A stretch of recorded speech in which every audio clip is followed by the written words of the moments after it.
Schwager confiesa un pecado públicamente y decían, cayó de la gracia. Insultamos a una persona para hacerle notar que es escaso de gracia. Decimos, desgraciado. Significa que no tiene gracia.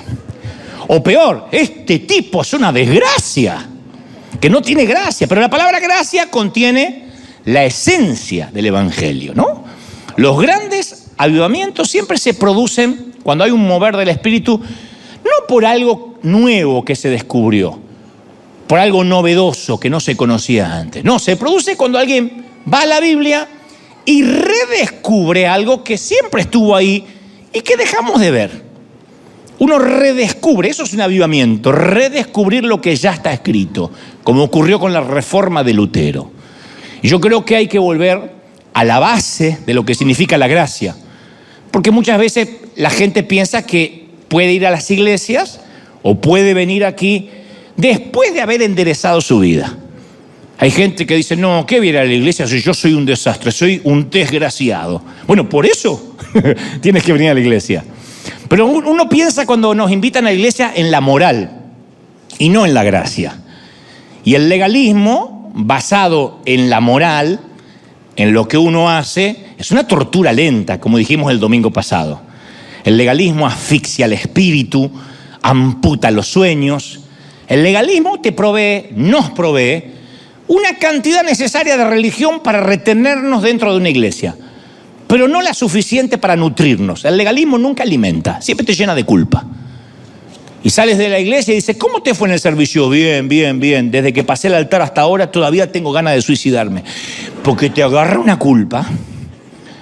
Porque el legalismo te va asfixiando, uno no sale con gozo.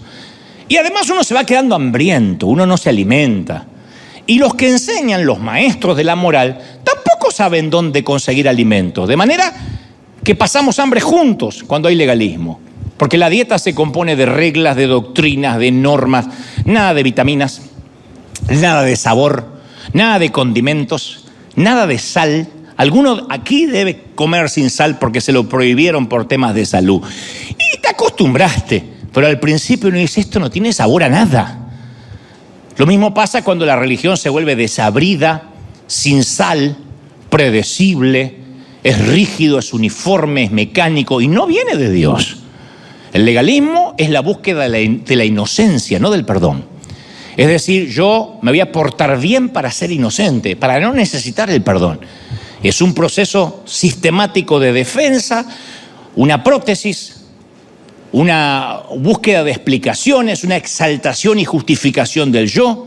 E inconscientemente, como yo me crié en iglesias muy legalistas, cuando Dios me da la providencia de predicar, desde que fue la primera vez que lo hice allá cuando tenía 19 años, acá a la vuelta nada más, durante años, y esto que quizás sea coincidental con muchos colegas que me están mirando, si es que quedan colegas del otro lado, durante años a mí me asustaba mucho predicar un evangelio que fuera muy bueno, con mucha gracia. Y de hecho me lo hacían notar, cuidado, no exageres con la gracia.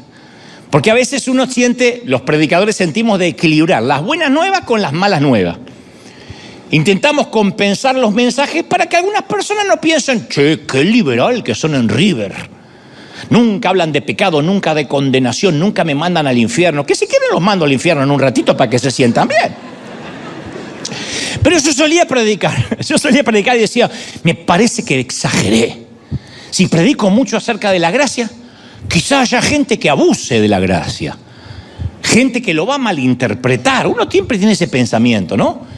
Si yo le digo a la gente la verdad, que Dios ya acabó la obra en la cruz, que los redimió, que no está enfurecido con ellos, que los ama, ¿cómo no te va a amar el Señor? Que perdona todo el pecado, pasado, presente y futuro, tal vez caigan en el libertinaje, así que no les voy a decir toda la verdad. Voy a mantener el equilibrio. Y cuando pensamos así, nos ponemos a hablar largo y tendido del infierno, del pecado, de la culpa, lo malo que es el diablo y los demonios. Y nos damos cuenta que se nos fue la hora y nos quedan 2 minutos para hablar de la gracia. Entonces intentamos apretujar la gracia en la oración de cierre, pero ya es muy tarde. La gente dice, siento culpa, me quiero morir rápido porque si me voy al infierno que me vaya ya. Y la congregación no sabe qué esperar de un pastor bipolar. Porque la semana pasada trataba de amor, de gracia, y ahora nos condena a todos. Lo que pasa es que yo estoy tratando de equilibrar. Y si quizá esta semana invitaste a alguien y le dijiste, ven porque te vas a sentir bien, y yo empiezo a decir, porque te vas al infierno, porque Satanás, el infierno está lleno de suegras que te van pinchando, con perdón de la dama. Con perdón de la dama que está aquí. Entonces, el que invita a alguien normalmente se disculpa. Ay, no sé, el pastor no es así, suele ser más divertido. Lo que pasa es que hoy tiene un mal día, las canas no le están haciendo bien. Entonces, yo he decidido, a esto voy, yo he decidido que voy a hacer hasta que Dios me llame a su presencia, hasta que me toque partir, alguien que predique la gracia y el amor. Pero voy a ser alguien que predique la gracia, pero que a la vez no evite al adolescente rebelde que se viste raro. Yo me niego a pertenecer a una congregación, por lo menos en lo que me resta de vida, que trate a una mujer de un modo distinto porque se le haya ocurrido entrar a la iglesia con un vestido que deja bastante piel al aire. Porque los escotes no intimidan a Dios, no lo asustan. Y tal vez sea el único vestido que tenga. O quizá todas las mujeres que ella conozca se vistan de ese modo. O por ahí está desesperada, fue al closet, agarró lo primero que tuvo a mano y entró a la iglesia buscando algo de amor y aceptación. Ahora, no estoy abogando por la sensualidad en la iglesia. Digo que necesitamos una iglesia que refleje la vida real, gente real, que pueda venir como sea y encuentre salvación. Yo quiero, y me va la vida en esto, que los miembros de River le demos la bienvenida a todo el mundo, al homosexual, al heterosexual, al rico, al pobre, al bueno, al malo, al feo, a todo el mundo. Eso es gracia. ¿Sí o no? Si le vamos a pedir a alguien que cambie antes de entrar, entonces pedirle a un enfermo que primero se sane antes de entrar al hospital. Entonces, yo quiero que River sea un lugar donde puedan acudir todo tipo de personas. Cualquiera que sean sus problemas, sus defectos, sus adicciones, sus ataduras, y no tener que arreglarlas antes de sentarlas en primera fila. No, el Evangelio es buenas noticias para todos. No son buenas noticias para aquellos que poseen dominio propio y se nota la santidad. Son buenas nuevas hasta para los que tienen de su vida un caos.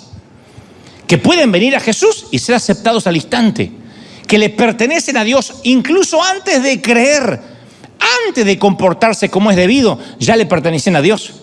La palabra dice, os doy buenas nuevas de gran gozo que serán para todo el pueblo. Yo predico buenas nuevas y no voy a pedir perdón por eso. Buenas nuevas. Alguien tiene que aplaudir por eso. Buenas nuevas, gente.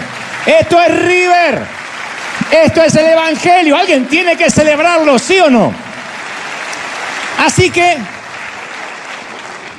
quiero dejar claro, no voy a pedir perdón nunca en la vida por predicar las buenas nuevas. Nunca.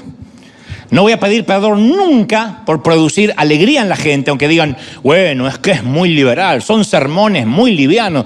Me fascina que la gente escriba y diga, me estoy quitando toneladas de peso. Estoy siendo libre de la cautividad mental. No está diciendo, ahora puedo pecar. No. Está diciendo, soy libre de la culpa. Y eso permite tener verdadera convicción de pecado. Dicho esto, tengo que confesar algo de manera pública para que lo sepa el resto del mundo. En River tenemos un grave y serio problema de pecado. Mirá la carita de incomodidad y cómo cambian de nalgas algunos. Pero en River tenemos un serio problema, serios problemas de pecado. Y antes de decirte cuál es el verdadero problema, también debo aclarar que históricamente los cristianos hemos dividido el pecado en dos categorías. Pecados de la carne y pecados del espíritu. No los divide así las Escrituras. Nosotros lo dividimos, la religión organizada. Pecados del espíritu y pecados de la carne. ¿Cuáles son los de la carne? Y los que tienen que ver con apetitos descontrolados. Lujuria, codicia, gula, fornicación, borrachera, pereza, que son los pecados que a nosotros más nos escandalizan. Uy, aquel no sabe qué orientación sexual tomar.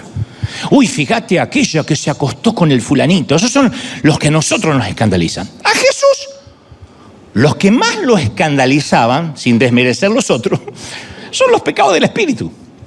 El orgullo lo ponía loco, la arrogancia, la justicia propia, los celos, el espíritu crítico, la envidia.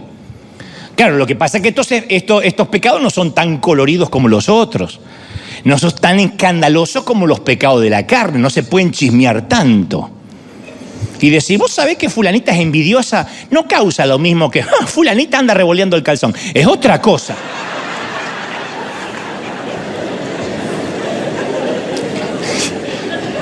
Y es muy extraño que una iglesia ejerza disciplina sobre pecados del espíritu. Raro. Si escuchan por ahí, fue removido tal pastor por un pecado moral.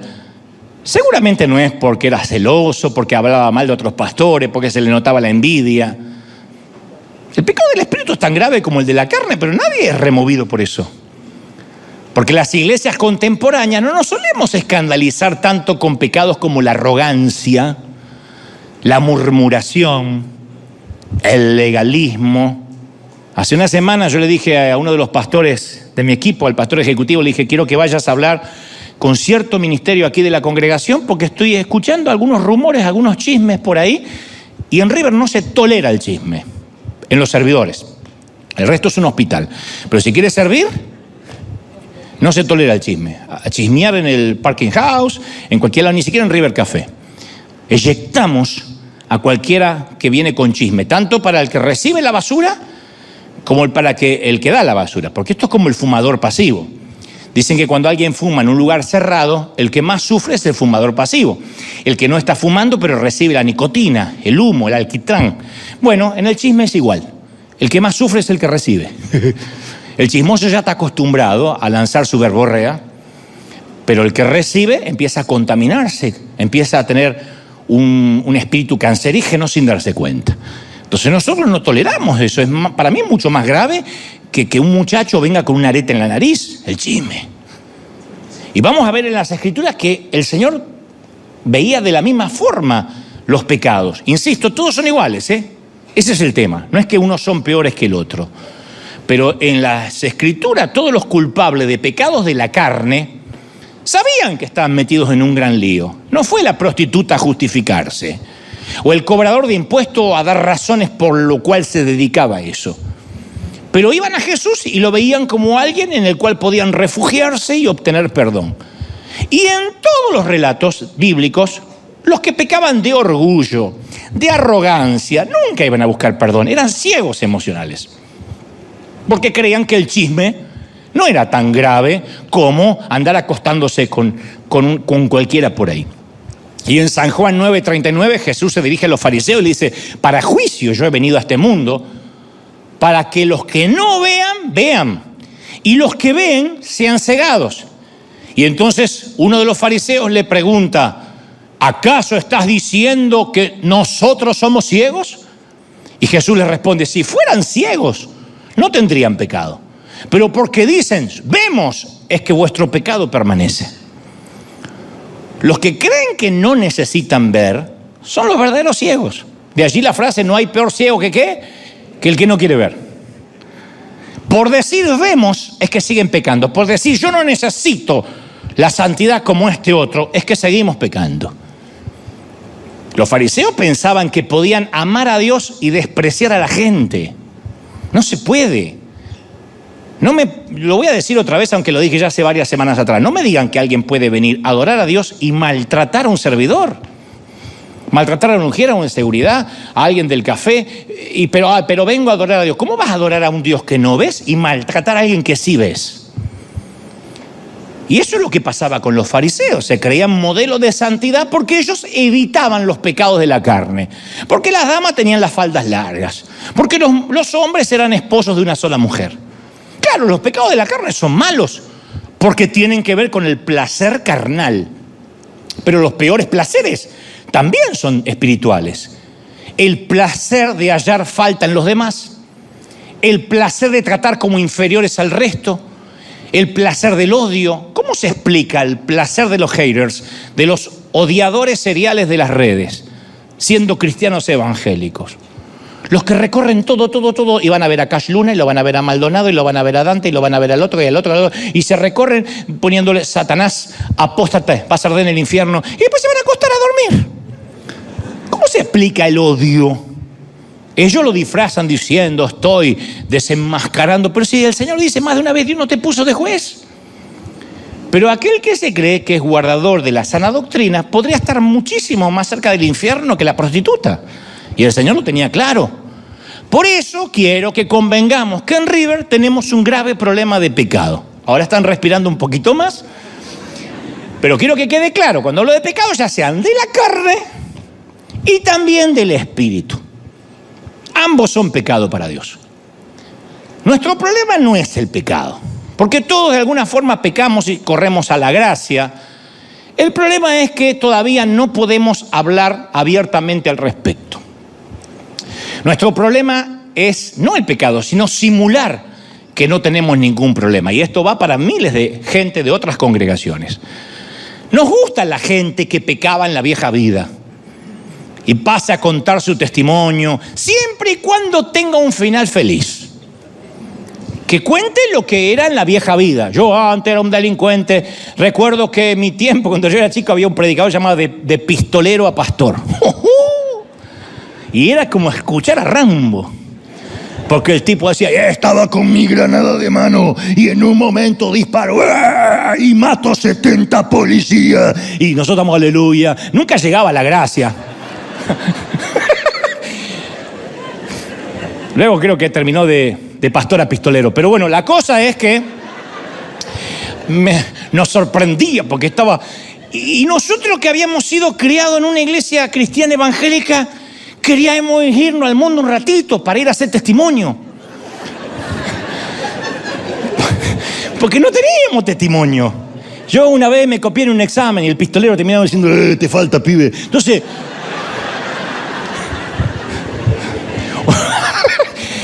estábamos todos, decíamos, no tengo ningún pecado para contar, porque el que venía tatuado... El que venía tatuado así, porque cuando estuve en Guantánamo, la mujer le decía, mi viejo, si ni siquiera fuiste al ejército ni nunca tuviste preso en la vida.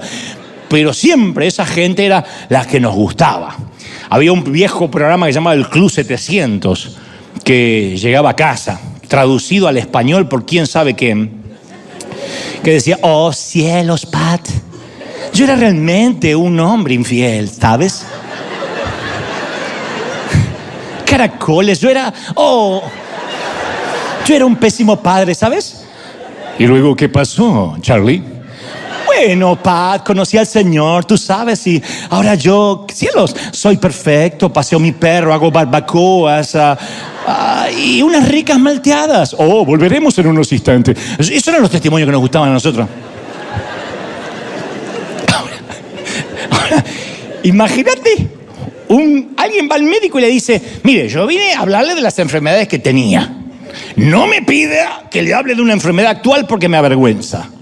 El médico dice, ¿para qué viene? Y para contarle que estaba enfermo y ahora ya no. ¿Por qué alguien iría a un médico clínico solamente para tratar de convencerlo de que no necesita un médico clínico? ¿Por qué alguien vendría a la iglesia a tratar de convencer a la gente que está aquí que no necesita una iglesia?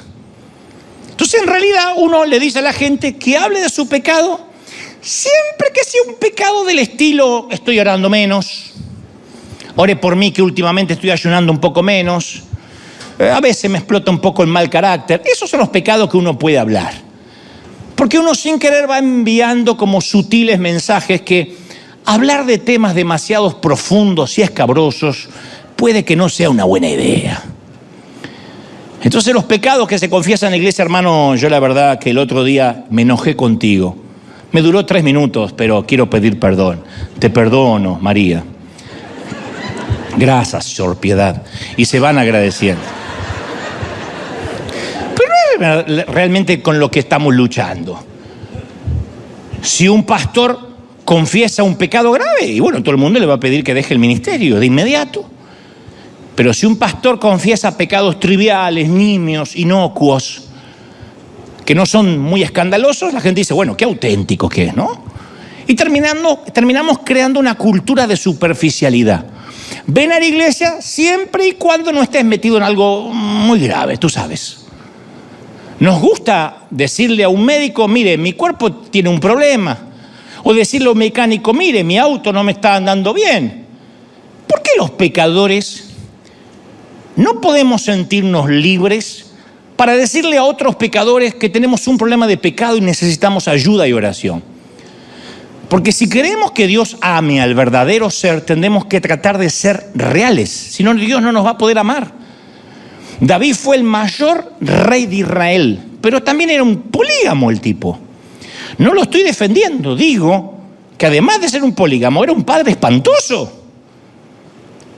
Codició a la mujer de otro hombre, cometió adulterio, intentó engañar al marido, lo mandó a matar, se cayó el crimen por un año. Mentiroso, adúltero, codicioso, asesino. Con todo eso, tenía un corazón tierno y Dios dijo, su nombre conforme a mi corazón. Y mi pregunta ¿es posible que alguien esté pecando, luchando con un pecado y todavía siga amando profundamente a Dios a la vez? Sí. Por eso venimos a la iglesia. Yo creo que una de las grandes razones por la que tanta gente tiene una idea equivocada de la iglesia es que piensan que la iglesia es el lugar donde personas perfectas nos juntamos con otras personas perfectas para cantar cuán perfectas somos delante de Dios. Cuando en realidad la iglesia debería ser el lugar donde admite que la gente ha caído, que ha fallado, que está rota. Estamos aquí porque somos peores que los demás, no mejores. Estamos aquí porque necesitamos ayuda. ¿Estamos de acuerdo, sí o no? Y cada vez más es un lugar seguro donde podemos compartir nuestros defectos, nuestros fracasos, nuestras debilidades, nuestras adicciones, nuestras necesidades, nuestro dolor.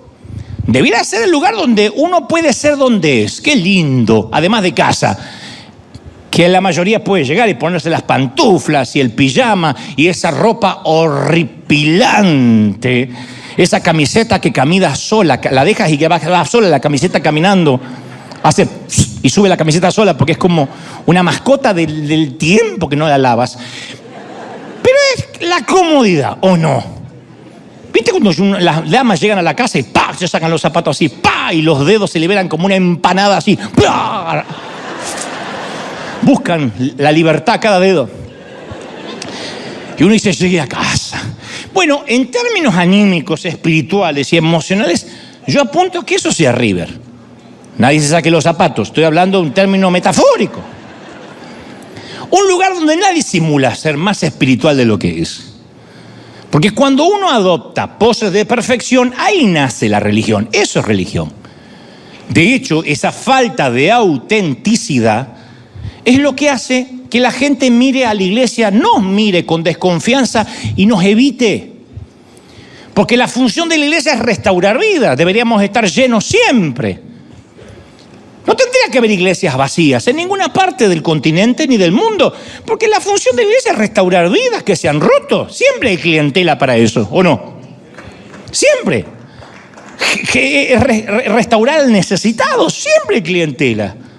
Pero ¿qué pasa? Tratamos de tapar nuestros errores, nuestros fracasos, que justamente lo que tratamos de ocultar es lo que atrae a las personas que oyen el evangelio que comunicamos.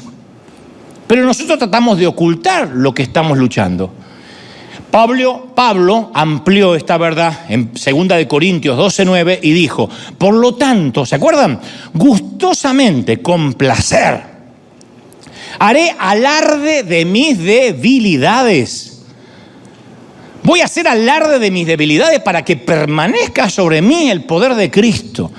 En otras palabras, yo cuando pueda voy a contar con todo lo que yo estoy luchando para que digan, si Dios y el poder de Cristo pueden estar en ¿cómo no va a estar en mí? Las debilidades atraen, subyugan, seducen. ¿Sí o no?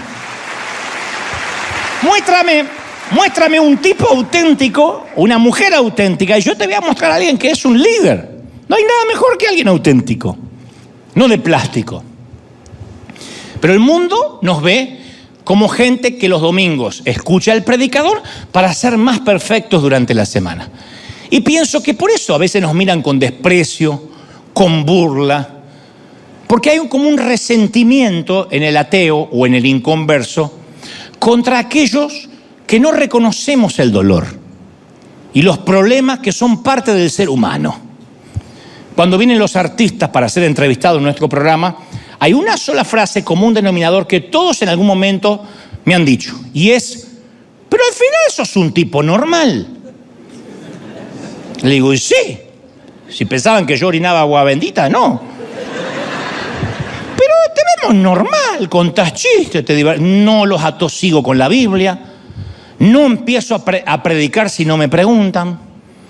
Hay algunos que han estado 3 horas conmigo, no hablamos una sola palabra ni del Evangelio ni de Dios, hablamos del clima, del fútbol, de cualquier tontería del Papa, de lo que está pasando en Ucrania. No hablamos hasta que dice, contame de esto que estás haciendo los domingos. Y ahí sí, si me prestan los oídos, yo les hablo de Dios. Y entonces me terminan diciendo, yo pensé que eras un tipo proselitista, de esos tragasanto y de feca diablos, que lo dicen de otra forma los argentinos, pero vamos a dejarlo de un modo fino, ¿no? Claro, porque está lleno de gente que postea, cristianos, que postean versículos en Instagram y palabras de aliento y frasecitas. ¿Y cuándo vimos a un cristiano que diga, en Instagram, por ejemplo, me siento triste, me siento infeliz y necesito que alguien pueda orar por mí? ¡Ni loco! Porque creemos que uno está obligado a comunicarle las maravillas de Dios al mundo, lo cual es verdad. Pero cuando las cosas van mal, las cosas se ponen feas, las ocultamos. ¿A qué le tenemos miedo?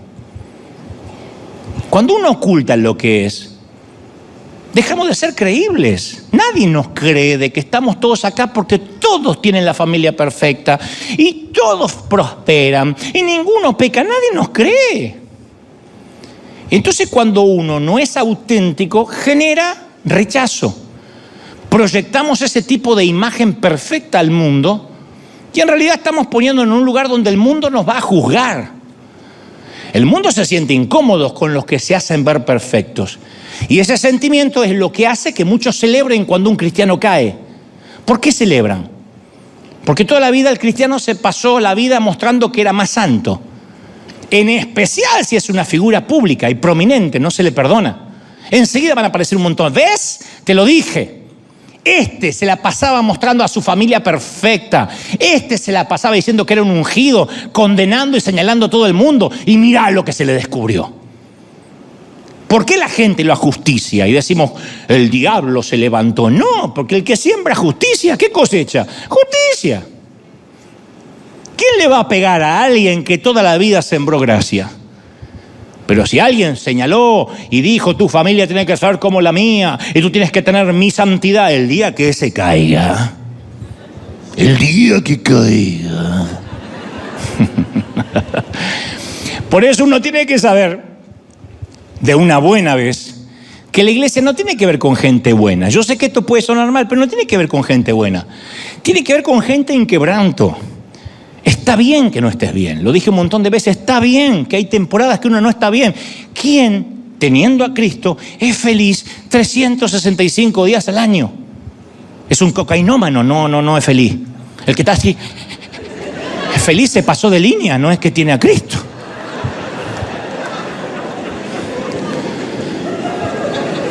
Mirá cómo sabe.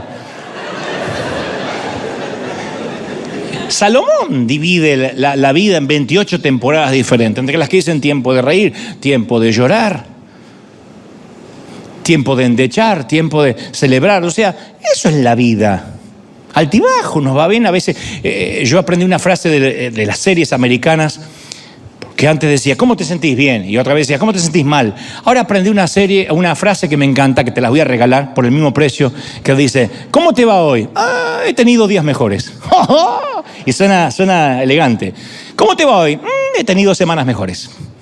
Quiere decir que no es la mejor semana, he tenido mejores, esta podría ser peor, pero sigo creyendo que Dios va a tener la victoria, aunque ahora no la esté pasando bien. Eso es ser real, eso es ser auténtico, ¿sí o no? Mira, en Alcohólicos Anónimos nunca se le permite a una persona presentarse y decir, hola, soy Juan, yo era alcohólico y estoy curado. De hecho, entrevisté a un querido rockstar, se llama Nito Mestre. Él pertenecía a una banda llamada Sui Generis en Argentina. Y le digo, ¿a qué te dedicas? ¿Qué estás haciendo? Me cuenta y me dice, también es muy importante decir que yo soy alcohólico. Y me choqueó. Porque digo, ahora seguido me pide un vaso de vino o me pide algo. Me dice, no, a ver, convengamos, hace 18 años que no pruebo el alcohol, pero soy alcohólico. Digo, ¿qué valor? Me dice, no, lo primero que te enseñan es nunca decir, ya no soy alcohólico. Porque aunque no hayas bebido en meses, aún uno debe identificarse con esa debilidad, porque al negar la debilidad se podría convertir en víctima de la debilidad. El que se cree firme, mire que no caiga. Entonces no podría tampoco nadie en Alcohólicos Anónimos decir, yo, está bien, soy alcohólico, pero no estoy tan borracha como esta Betty. Perdón si hay una Betty acá a la que le gusta el... No, en Alcohólicos Anónimos todo está al mismo nivel. Nadie engaña a nadie, por eso están ahí. Saben que han convertido la vida en un desastre y están tratando de volverse a enderezar. En muy pocas congregaciones se encuentra ese amor y ese tipo de comprensión. En Alcohólicos Anónimos, durante 1 hora los poderosos descienden, los humildes suben, le piden perdón, fortaleza a Dios y les piden apoyo a los que los rodean. Ayúdenme. A veces me siento tentado. Alguien dice, yo esta semana caí, cedí, tomé una copita. Nadie los condena, no tienen que fingir, son personas reales. Y en la iglesia, ¿cuándo se relacionan? ¿Cuándo se profundizan las relaciones? Cuando la gente es real, cuando nos sinceramos, sí, acá estamos todos iguales. Todos luchamos con algún pecado, o de la carne o del espíritu, si te gusta catalogarlo. Por ahí alguien nunca se acostó en la cama equivocada, pero sí largó la lengua para chismear mientras que hacía la fila.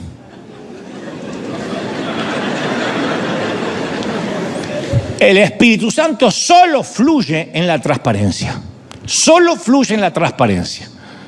Entonces, cuando uno entra en la zona de sinceridad y dejamos de fingir, recién ahí podemos ser llenos del Espíritu. Antes no. Antes el temblequeo, la chiripiorca, la caída es una payasada si no hay autenticidad. No importa que te caigas, sino qué haces cuando te levantas. No importa si hablas mucho en lengua, sino qué haces con tu lengua cuando no estás diciendo palabras raras. Entonces, ocultar y fingir siempre son enemigos de la espiritualidad. Siempre. En Juan 4:23 Jesús dijo, mas la hora viene, y ahora es, cuando los verdaderos adoradores adorarán al Padre en espíritu y en verdad. Porque el Padre busca adoradores verdaderos que le adoren. Dios es espíritu, y los que le adoran en espíritu y en verdad, vuelve a acentuar el Señor, es necesario que lo adoren. ¿Qué está diciendo el Señor? En otras palabras, Dios dice, yo no voy a tomar tu adoración de una persona fraudulenta. Yo no voy a tomar ni recibir adoración de quien falsifica quién es, de quien falsifica su identidad, que se preocupa más por su imagen ante la gente que por su realidad ante mí. Yo no ungiré lo que pretende ser. Nunca, Dios nunca ungirá una mala copia. Y aclaro que autenticidad, por si alguien tiene urticaria ahora, no es andar ventilando tu privacidad. Cuidado, Nadie pida, el Señor nunca nos pide que no tengamos privacidad. Era muy privado Jesús. Lo que compartía con los 120 no era lo mismo que compartía con los 40, con los 12, y dentro de los 12 tenía 3, y dentro de los 3 tenía 1. Él tenía sus círculos. Uno cree que ser auténtico es andar por la vida ofendiendo gente y siendo grosero. No. En mi caso, desde hace años, yo decidí preservar mi vida privada. Porque entendí un día que no le interesa a nadie más que a mí y a Dios. A nadie. Un sabio dramaturgo le dijo una vez a la familia real en Buckingham, si abren la puerta de vuestra intimidad a la prensa o al público, no pretendan cerrarla nunca más.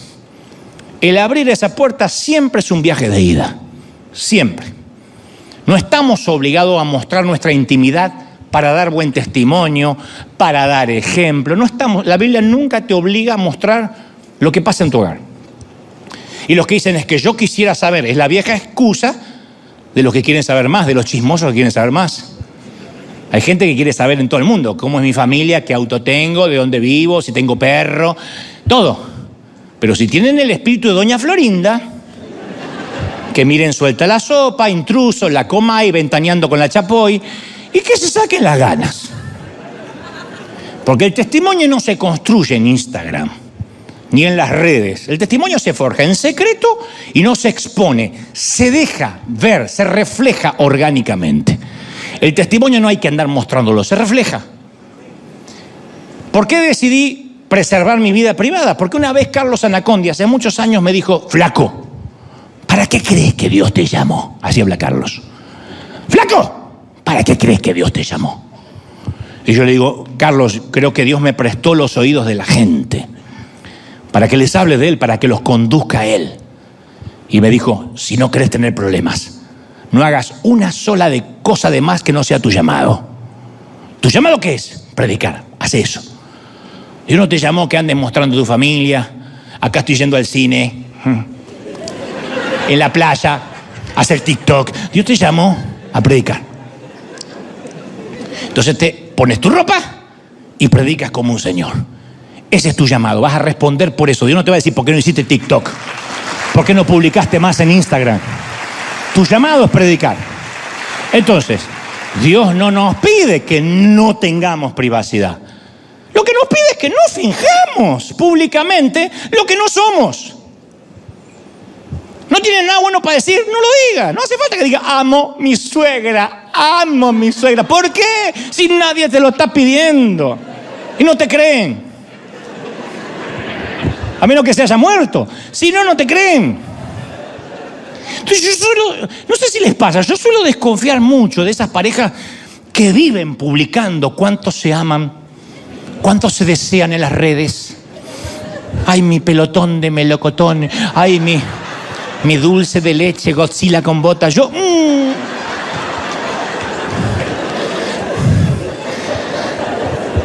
Hay un dicho mexicano que dice: dime de qué presumes y te diré de qué escaseas. Es como se decía cuando éramos, entre los solteros, cuando éramos muchachitos. Una de las frases que aprendí de mi papá me decía: nunca lo quiero usted escuchar hablando mal de una mujer. Jamás. Ni lo que hizo lo dejó de hacer. Porque los caballeros no tienen memoria y las mujeres no tienen pasado. Entonces yo a veces tenía mal de amores y quería andar contando: cuidadito, no hable de ninguna chica, las mujeres no tienen pasado. Yo decía: condenada, no tienen pasado con todo lo que han hecho. Pero era un código que tenemos esta generación que nos estamos yendo, los últimos caballeros. Los caballeros no tenemos memoria, no recordamos, no hablamos.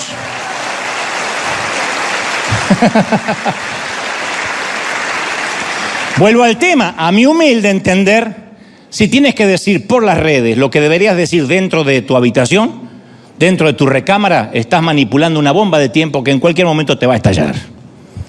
Hay algo que no estoy diciendo, no estoy bogando en contra de ser expresivo. Digo que cuando hay gente que es demasiado empalagosa en público, cuando ves una parejita que tiene así, que se van envolviendo así por abajo y se están tocando así, danger, danger, danger.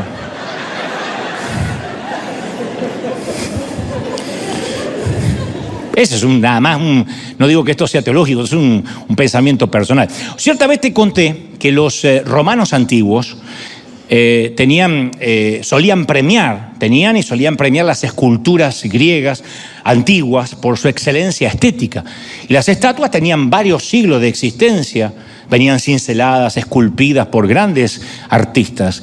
Y entonces algunas de ellas poseían brechas o grietas donde le faltaba el mármol.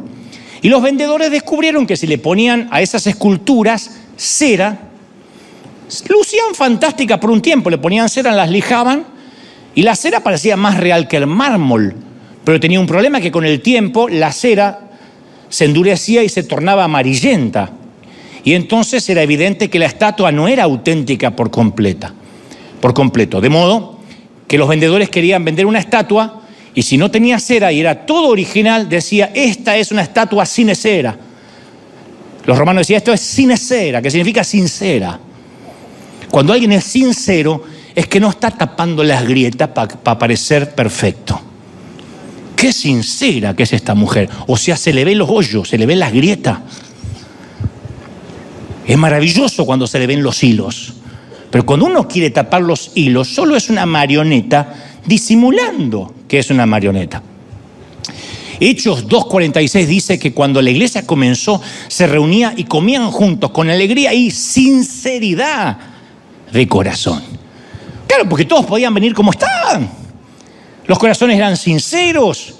Pablo le dice a los romanos en Romanos 15:7, acéptense mutuamente como Cristo los aceptó a ustedes. La aceptación es más que ser amado por alguien. Porque Dios no me dijo, Dante, si te lavas, si te vistes mejor, si lees la Biblia, entonces te dejaré ser parte de mi familia.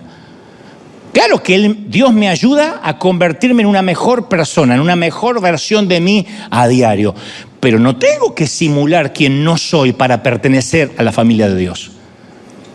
Cuando alguien me conoce a mí, mi vergonzosa y humillante verdad, y todavía me ama, eso es amor real. Ama mi esencia. Uno tiene que amar y dejarse amar por quien ama tu esencia, porque el cabello se te va a caer, la panza va a crecer, el cuerpo va a cambiar, la línea de flotación va a bajar, la ley de gravedad se cobrará sus víctimas en tu cuerpo. Y entonces uno tiene que decir, no tengo competencia porque esta persona ama mi esencia. Dios ama nuestra esencia. Yo hace poco leí que una de las señales del narcisismo, del egoísmo, es que es más fuerte ser admirados que el ser amados. Por eso hay tanta gente que quiere ser famosa. Por eso hay tanto que se desesperan por tener más seguidores en las redes. Porque es más importante en esta generación ser admirados que ser amados. Y la admiración sea porque hace un video comiéndose los mocos, porque se pone un encendedor cuando se larga un gas, a la que se rió fuerte capaz que lo hizo, porque anda en skate, porque baila. Tengo millones de seguidores, pero ¿haciendo qué? ¿Te ama alguno? No, te van a cambiar por otro imbécil que hace otra pavada peor. Es doloroso, pero es verdad. Ese es el flagelo de las redes sociales. Simular que somos felices para que nos admiren. Y cuando uno se va rodeando de seguidores o de relaciones superficiales, estamos rotos. Necesitamos sanidad, pero no nos sanamos porque todo lo que nos rodea son gente superficial. No obstante, cuando uno se reúne con personas que nos conocen de un modo profundo, esa aceptación es la que nos empieza a sanar. Yo recuerdo un desayuno que tuve con Juan Carlos Ortiz, para los que no saben, fundador de esta congregación, hace muchos años, que actualmente está en la presencia del Señor. Y un día en un desayuno que él mismo me preparaba, le dijo a su esposa que nos dejara solos. Le conté cosas que me avergonzaban, fui sincero, le hablé de mis envidias, de mis cobardías, de mis inseguridades, de mis celos, de mis zonas más vulnerables. Que está diciendo, ¿cuáles son? ¿Qué te importa? Lo hablé con Ortiz, no con usted. Así es como contesto en las redes, si un hombre de Dios no hablaría así. Es que como yo hablo, contesto, así que te importa, no lo digo en mala onda, con onda. ¿Qué te importa?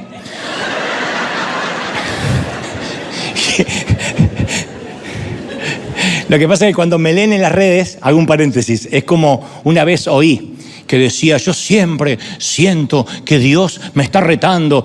Y alguien le dijo, ¿por qué no lees la Biblia como que todo lo que Dios inspiró allí lo hizo sonriendo?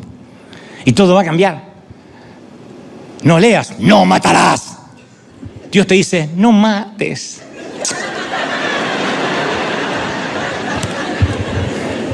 Bueno, estaba hablando con Ortiz, ¿no? Y me sentí muy expuesto. Porque tenía miedo de quedar fuera de su círculo, de perder la conexión que tenía con este hombre de Dios. Y para mi sorpresa, él nunca apartó la mirada de mis ojos. Y nunca olvidaré sus próximas palabras. Me dijo, Dante, si antes te amaba y te admiraba, ahora te amo y te admiro más. ¡Qué autenticidad, mi viejo! No lo digo más. ¡Qué lindo! La misma verdad que yo creía que me iba a alejar de él, se convirtió en un lapso que nos unió más que nunca. Eso pasa con Dios. Luego me contó algunos secretos de él, de su propia vida. Y ese día aprendí que si guardo parte de mi vida en secreto, tal vez digas que me amas. A mí me ama mucha gente, no todos me odian. Pero me aman porque tampoco me conocen. Ay, está lindo, ay, le brilla el rostro, ay, está simpático, qué sonrisa. Pero no tienen idea de quién soy yo. Yo no puedo creerme esos aplausos si no me conocen. Yo sé en mi interior que a lo mejor no me amarían tanto si supieran quién soy. No puedo ser amado por completo a menos que sea conocido por completo. Ser conocido por completo es el don más sanador que un ser humano le puede regalar a otro, más que una alianza, más que chocolate, más que un corazón en San Valentín. Decirle, te voy a regalar mi autenticidad. Entre nosotros no va a haber puertitas cerradas. Te voy a contar todo. Lo malo, lo lindo, lo feo, y tiene un costo, a veces doloroso. Pero yo quiero ser real con alguien. Eso es lo que construye una pareja, una iglesia, una relación, una sociedad. Lo dice Santiago 5:16. Por tanto, confiésense unos a los otros los pecados. Oren unos por otros para que sean sanados. Díganme cuándo hicimos ese ejercicio últimamente. Acá y en cualquier iglesia del mundo. ¿Dónde uno dice, yo fui a una iglesia a confesar mis pecados? A menos que seas católico y fuiste a confesarte con el cura. ¿Quién confiesa los pecados? ¿Quién le pide oración al otro? Ayúdame. Todos nos enseñaron que tenemos que proclamar victoria aunque nos esté yendo mal.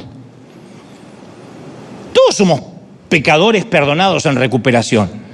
Y nadie puede estar seguro si es amado solo porque se muestra empoderado, se muestra santo, se muestra victorioso. No hay peor persona para relacionarse que alguien que todo el tiempo está fingiendo. Yo tengo amigos así. Bueno, no son tan amigos, pero con los años nos fuimos distanciando porque eran súper superficiales, lo son. Hola Dante, ¿cómo te va? ¿Qué tal? Dios te bendiga. Parece de plástico. Parece Ken, un muñeco. Y es notable cómo los escritores bíblicos nunca hacen lo que las iglesias modernas hacemos, poner a las personas o a los líderes en un pedestal. Por mucho que uno quiera agarrar la Biblia y higienizarla y hacerla más aséptica, está llena de gente fallada. Jacob había engañado. Pedro había negado a Cristo. David cometió adulterio. Noé se había emborrachado. Jonás huyó de Dios. Gedeón se moría de miedo. Miriam era chismosa. Marta se preocupaba por todo. Tomás dudó. Zaqueo cometía fraude. Elías se deprimió. Moisés era tartamudo e inseguro. Y otro tema que en la actualidad se finge mucho. ¿Quién en la Biblia tuvo el mejor matrimonio al estilo Disney? Adán y Eva pasaron su luna de miel en el paraíso y después todo se le vino cuesta abajo. Abraham mintió diciendo que Sara era su hermana 2 veces y embarazó a su sirvienta Agar. Isaac y Rebeca se pasaron la vida peleando como perro y gato porque ella favorecía a Esaú y él favorecía a Jacob. Jacob tuvo hijo de 2 esposas y de las siervas de ellas. Todo lo que sabemos de la esposa de Moisés, Séfora, es que un día se peleó con Moisés, le cortó el prepucio a su hijo que ya era grande, en rebeldía porque dijo, yo no lo quiero circuncidar, pero ahí tienes y a partir de ahora somos hermanos de sangre. Punto, y se divorció. David era un desastre como marido, Salomón era peor. Cuando a Job se le pusieron las cosas difíciles, vino la esposa y le dijo, maldice a tu Dios y muérete. En los cuentos de Disney, Bella y Bestia, ahí se casan y la bestia es feliz con la bella. Pero en ningún lugar de la Biblia, no estoy diciendo que las parejas no tengan que ser felices, cuidado. Pero en ningún lugar de la Biblia muestra, esta es la pareja perfecta, la que todos deberíamos imitar. Lo que quiero decir es que, no obstante, en las congregaciones, muchas parejas viven una silenciosa agonía. Ni se les ocurre comentarlo, decirle al pastor, porque lo primero que hacen los quitan del ministerio. Entonces se llevan como perro y gato, pero están obligados a proyectar una imagen a la que llaman testimonio. Hay que cuidar el testimonio, pero si debajo de la superficie no hay nada, no es testimonio. ¿Cuántas parejas en las iglesias aquí y en el mundo existen abuso físico, abuso emocional, abuso psicológico, abuso sexual. ¿Cuántos canallas se van a predicar por el mundo y dejan a la mujer con 8 hijos en la casa y les mandan dinero de tanto en tanto? Y se juegan a ser los grandes predicadores a los cuales las naciones lo están llamando y no cuidan el rebaño que Dios le dio. O tienen una hija jovencita que les quedó embarazada del novio y no la traen más a la iglesia porque se le empezó a notar la panza. ¿De verdad? No digo que de verdad esté embarazada, digo, ¿de verdad la van a ocultar? ¿Cuántos matrimonios uno de ellos es un alcohólico secreto? Y son los que más necesitan ayuda. Y son los que menos ayuda reciben. Porque significaría abandonar el pedestal del testimonio. Y si la gente en River empieza a simular que tiene un testimonio, yo, en primer lugar, a priori, habré fracasado como pastor. No hice bien mi trabajo, no prediqué bien. Porque nos olvidamos que una comunidad reunida en torno a una cruz no hay lugar para pedestales. Todos estamos quebrados al pie de la cruz. Todos, no hay alguien que esté parado. Todos estamos alrededor de la cruz, quebrados. ¿Sí o no? ¿Y qué pasa? Cuando no mostramos a los demás la verdad, se crea una versión fragmentada de nuestra personalidad. El exterior no coincide con el interior. Por eso muchos hijos abandonan las iglesias, porque saben que el padre y la madre son 2 canallas que acá adoran y en casa se viven matando. Mi mamá acá se hace la adoradora y en casa tiene unos ataques de nervio y es una neurótica. Mi papá acá se hace el siervo y en casa la agarra a golpes a mi vieja. ¿Cómo esa generación va a aceptar a un Dios real si los primeros que fingen son sus padres? Pero siempre nos preocupa qué impresión damos a los demás que ser la persona que en realidad somos. Y eso es desgastante, además es agotador. Porque en las iglesias, por lo general, todo está enmascarado. Yo nací en iglesias donde todo está enmascarado, perfumado, disfrazado. Por eso tanto nos seduce cuando vemos a alguien normal y natural. ¡Oh! Cuando alguien dice, ¡oh! Ahí están diciendo por ahí, Dante confesó que es un borracho. Porque yo dije, me tomé una corona fría un día. Entonces, el pastor de la corona, ya están todos...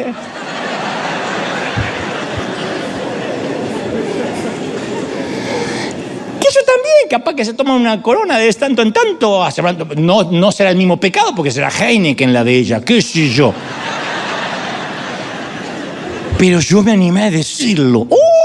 Ya soy un borracho. Tendré otros defectos, pero hasta ahora no he sido un borracho nunca. Entonces, si hay un lugar en el que deberíamos ser nosotros mismos, es en la iglesia. La iglesia es el lugar para confesar los peores pecados, lo bueno, lo malo, lo feo, todo debería estar aquí. Y dejemos de ser nosotros mismos para ser otros. Es lo que produce que Dios aparte su mano, quite su unción, quedamos atrapados en una mentira y lo peor, nos convertimos en la mentira que mostramos. Y no sé por qué apreciamos tanto el qué dirán de la gente. Dios dice, te tiene que importar lo que yo digo. Sí, yo sé, Señor, pero déjame que esto es importante, es mi cuñado el que me está mirando.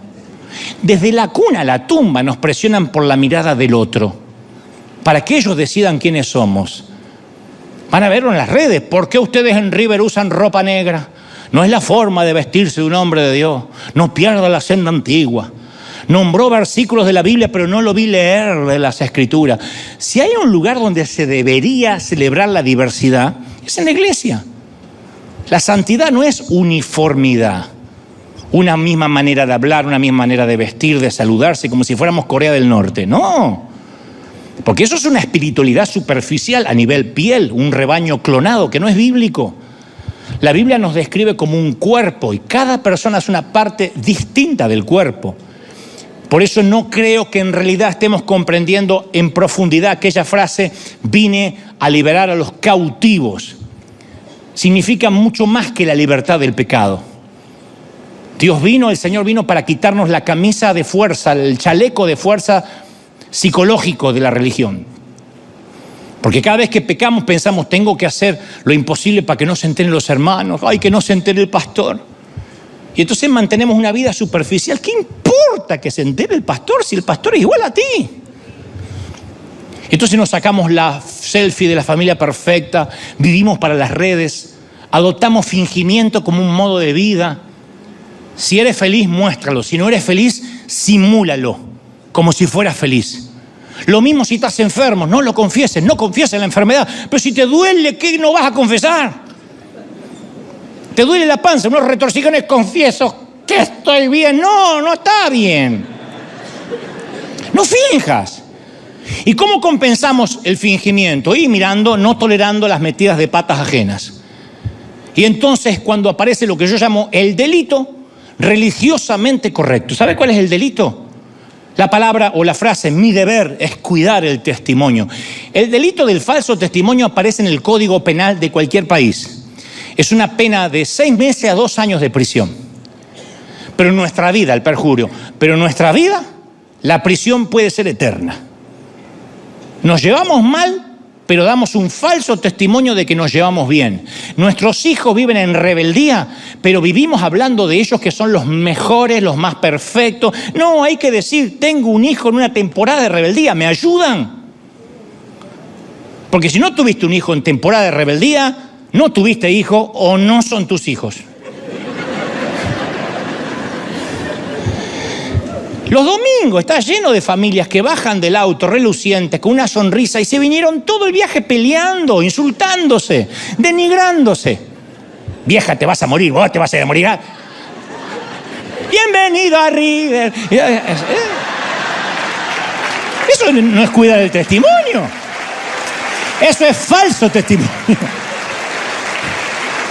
Eso es falso testimonio. No te digo que bajes y cuentes, pero pide ayuda. Hace unos días me saqué una foto con un productor muy famoso y las redes se infectaron de cristianos maldiciendo al hombre por algo que había hecho en el pasado. Pero lo peor que me dijeron, Dante, deberías cuidar el testimonio. Fíjate con quién te saca fotos, porque no sabes lo que le hizo a una fulanita en el pasado. Y en ese momento me di cuenta que nada cambió. Al ver los escribas y los fariseos que él comía con pecadores y recaudadores de impuestos, decían, ¿quién es este que bebe y come con pecadores?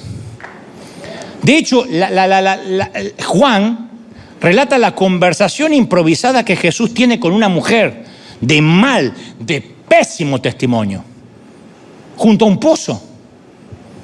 Jesús habría podido empezar la plática señalando el desastre de su vida. O pudo haber señas de, no quiero saber nada con esta mujer, a ver si me sacan una foto y quedo pegado al lado de esta loca. Tampoco le dijo, anduviste por la cama de 5 tipos diferentes y ahora tienes un amante distinto. ¡Qué vergüenza! ¿Qué haces viviendo con un amante cuando tuviste ya 5 maridos? No, dice, esta mujer tenía sed de amor, de afecto, de perdón, de gracia. Él le dijo que el agua que ella estaba bebiendo nunca la iba a satisfacer, le ofreció agua viva para que quitara su sed para siempre. Yo trato de recordar este espíritu de Jesús cuando me encuentro con alguien cuya moralidad no apruebo. Digo, esta persona tiene mucha sed, me digo a mí mismo. Lo mismo pasa, intento explicar el odio a veces en las redes, digo, deben tener mucha sed. Esa misma sed los está matando. Necesitan un agua de vida, se están muriendo de hambre en sus propias congregaciones y entonces salen a matar. Porque el hambre te pone de mal humor, porque el hambre, la falta de nutriente te convierte en un zombie. Sales a comer carne humana. El hambre hace que salgas a comer carne humana. Cuando estás bien nutrido, nunca vas a ver una persona feliz hablando mal de otro. No tiene tiempo, si está feliz. Quien está feliz no tiene tiempo para el matrimonio ajeno. Quien está feliz no tiene tiempo para ver el ministerio ajeno. Yo nunca tuve tiempo, nunca, de verdad, no me estoy haciendo el santo. Nunca tuve tiempo para sentarme frente a la computadora a ver qué están haciendo otros predicadores.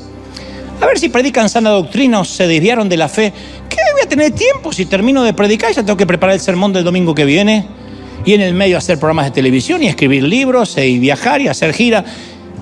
Estoy tan feliz con mi llamado que no tengo tiempo para ocuparme de otro. Además,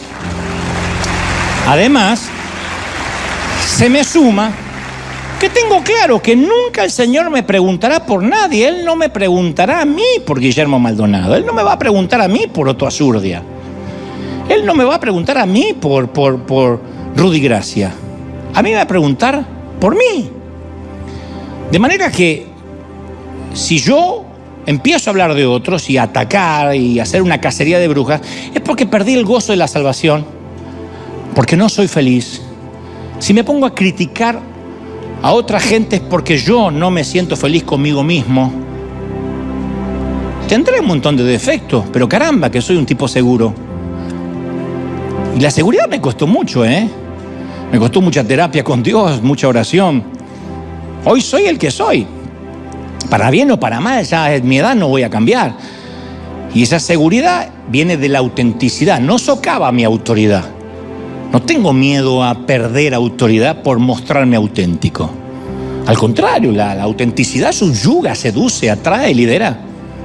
Dios aborrece el fingimiento. Y cuando decimos que somos santos y no lo somos, estamos fingiendo. Cuando mostramos fortalezas en lugar de debilidades, estamos fingiendo. Cuando hacemos todo lo posible por seguir manteniendo la imagen que tenemos la vida resuelta, estamos fingiendo. Cuando retocamos nuestras imágenes y aplicamos Photoshop a los fracasos, estamos fingiendo. Pero no podemos retocar, poner filtros, iluminar a quienes realmente somos. Y Dios me dice que te diga, si sigues actuando como que todo está bien, no te bendeciré. No tomaré adoración de una persona fraudulenta, de quien falsifica su identidad, que se preocupa más por su imagen que por su realidad. No ungiré lo que pretende ser. Nunca he bendecido, dice el Señor, una mala construcción. Yo bendigo a los que adoran en espíritu y en verdad. Entonces, si hoy tienes el valor de ser real, si tienes el coraje de ser auténtico, el valor de dejar tu vergüenza, tu orgullo, tu arrogancia, tu ego a un lado, si tienes el valor de preocuparte no en cómo te ve la gente, sino en cómo te ve Dios, y dice el Señor, y me dices, estoy confundido, Señor, vengo a River porque me siento cada vez más frustrado, vacío, necesito tu toque, me siento cansado.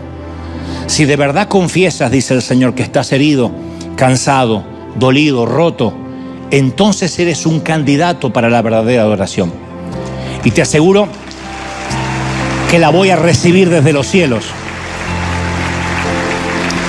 Y no me importa lo que hiciste, no me importa con quién lo hiciste, no me importa cuántas relaciones tuviste, no me importa, dice el Señor, con quién te acostaste. Sé, si simplemente te sinceras, si eres honesto y te presentas ante mí y me dices te necesito, yo te estoy buscando, porque yo no amo tu falso testimonio, te amo a ti, amo tu yo real, amo lo que eres y te busco, adórame, dice el Señor, adórame, vamos.